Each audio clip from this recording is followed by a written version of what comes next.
Este video trata sobre la caída del imperio nazi en la Segunda Guerra Mundial.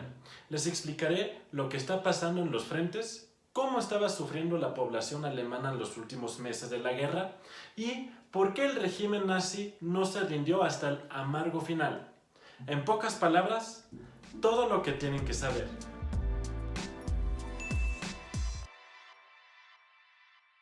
Si observan a Europa en 1942, podrían pensar que la Segunda Guerra Mundial iba bien para Adolf Hitler y la Wehrmacht alemana. Alemania era prácticamente el dueño de toda Europa, pero la impresión es engañosa. En realidad, ya se ha alcanzado el punto de inflexión y Alemania está a punto de perder la guerra. La época de las guerras relámpago, el Blitzkrieg y las victorias rápidas han terminado. En Rusia, resulta que la Unión Soviética y su ejército rojo no son tan fáciles de derrotar como pensaba Hitler. Los soviéticos sufren pérdidas espantosas, pero Stalin lanza cada vez más soldados a la batalla. Mientras tanto, la Wehrmacht alemana se está quedando sin reservas. Después de que el aliado de Alemania, Japón, ataca el cuartel general de la Flota del Pacífico estadounidense, Pearl Harbor, el 7 de diciembre de 1941, Hitler declara la guerra a los Estados Unidos de América el 11 de diciembre de 1941. Estados Unidos es, con mucho, la potencia económica más grande del mundo y la industria estadounidense de este entonces produce tanques, aviones, buques de guerra, armas y municiones a una escala sin precedentes. Con esto no solo equipan a sus propios soldados, sino que también apoyan a la Unión Soviética e Inglaterra. Así que es solo cuestión de tiempo antes de que el Tercer Reich pierda la guerra. La guerra estaba prácticamente perdida en el aire, porque a partir de 1942 comenzaron los ataques aéreos sistemáticos en ciudades alemanas, incluidas Stuttgart y Colonia. Al final de la guerra, Colonia fue bombardeada más de 250 veces. Los bombarderos británicos y estadounidenses no bombardeaban objetivos individuales, sino que arrojaban bombas sobre grandes áreas. No solo querían destruir la infraestructura vital, sino que también querían quebrar la voluntad de la población. Un total de hasta 600.000 civiles murieron como resultado de los ataques con bombas y casi 8 millones quedaron sin hogar. La producción de armas de los nazis no se vio afectada y la gente no se volvió contra el régimen. Si uno vive constantemente con miedo al bombardeo, uno se preocupa más de la supervivencia. ¿Dónde poder encontrar protección durante la noche? ¿Dónde poder encontrar un lugar donde quedarse? ¿Cómo obtener comida? Estas preguntas son importantes entonces. Nadie se ocupa de los planes de golpe en una situación así. Desafortunadamente, la gente no había aprendido que ese bombardeo de áreas solo causa sufrimiento y no tiene ningún beneficio militar. En la década de 1970, el bombardeo que aceptaba o incluso intentaba matar a innumerables civiles fue finalmente prohibido en los convenios de Ginebra. Así que los aliados tuvieron la ventaja en el aire, pero las tropas alemanas también tuvieron que retirarse por tierra. El ejército rojo finalmente había tomado la ofensiva y estaba atacando. En África, los aliados derrotaron a las tropas germano-italianas y recuperaron la costa norteafricana. Desde ahí, las fuerzas armadas estadounidenses y el ejército británico cruzaban a Sicilia. Con eso dieron el salto a Europa en mediados de 1943. Este éxito militar tenía varias consecuencias. El duque Benito Mussolini fue depuesto. Italia ya no luchaba del lado del Tercer Reich. Hitler tuvo que retirar tropas del este y Francia para ocupar Italia y luchar contra los estadounidenses y británicos que avanzaban lentamente. Con eso, Alemania se encontraba en una guerra de dos frentes. La Wehrmacht tenía que defender su derecha e izquierda de los oponentes atacantes. Pero eso aún no significaba que la guerra llegara a su fin. Al contrario, ahora se estaba poniendo realmente mal. 2 semanas y media después de la derrota en Stalingrado, Joseph Goebbels, ministro de propaganda de Hitler, anuncia la guerra total. ¿Qué es la guerra total? Goebbels quiere que toda la fuerza del país esté al servicio de la guerra. Quería que todo se movilizara para destruir al enemigo. Goebbels exigió una voluntad total de hacer sacrificios por parte de la gente. Con otras palabras, víctimas sin sentido. Guerra total, este término también fue un truco, una promesa publicitaria, por así decirlo. Ahora vamos a atacar con todas nuestras fuerzas. Ahora el enemigo maligno que nos ataca se dará cuenta de lo que somos capaces. Goebbels también quiso transmitir que Alemania estaba del lado bueno, que estaba en una batalla defensiva y en todo su derecho de luchar. Y eso aunque Alemania fue quien inició la guerra. Como siempre, los nazis utilizaban todos los trucos psicológicos. Hubo logros muy tangibles en el campo de la producción de armas.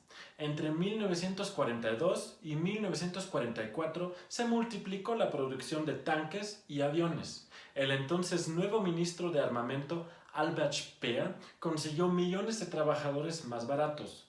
Rusos, polacos, franceses, italianos, eslovacos, daneses, húngaros, todas las personas de los países ocupados por los nazis se veían obligados a trabajar en la industria minera, en las fábricas y en los campos de concentración. A menudo se fatigaban hasta la muerte.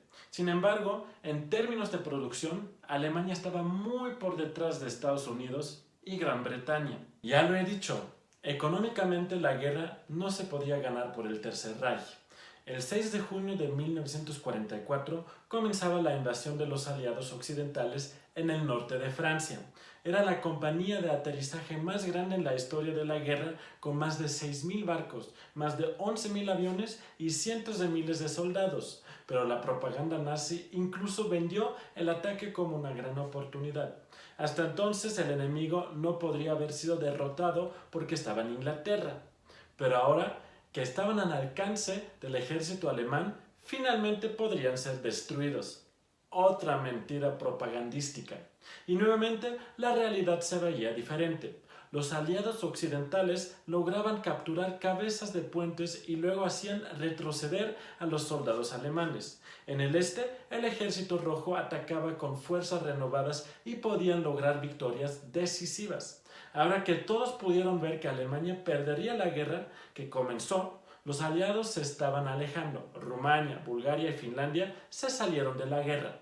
También hubo resistencia en la propia Alemania. El 20 de julio de 1944, una bomba explotó en la sede del Führer en Prusia Oriental.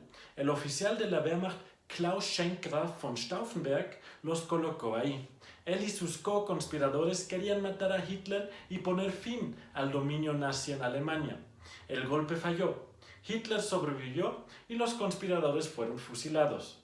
El ataque causó gran indignación en el Reich. La propaganda del genio general Adolf Hitler, el líder elegido por el destino, sigue siendo eficaz. Muchos alemanes se aferraban a las esperanzas que alimentaba la propaganda nazi. Se hablaba de armas milagrosas que son tan poderosas que en el último minuto cambiarán todo para bien y Alemania ganaría la guerra. Desde principios de 1944, la Wehrmacht tenía las llamadas armas de represalia, Vergeltungswaffen. Entre ellos se encuentra el primer misil balístico, el llamado V2. Se dispararon más de 3.000 misiles contra los enemigos, pero por supuesto, eso fue demasiado poco para detener a los aliados. El primer avión de reacción del mundo producido en serie es también una de las armas milagrosas. Sin embargo, 800 de estas máquinas no podían hacer nada contra los miles y miles de aviones de combate del enemigo. La propaganda sigue golpeando a los alemanes con la esperanza de una victoria final en el último minuto.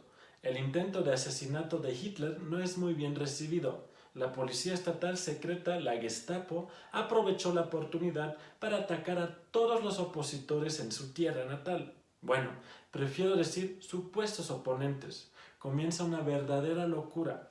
Los nacionalsocialistas se vengaban de cualquiera que consideraban un oponente, un enemigo. Los traidores fueron asesinados hasta las últimas horas de la guerra.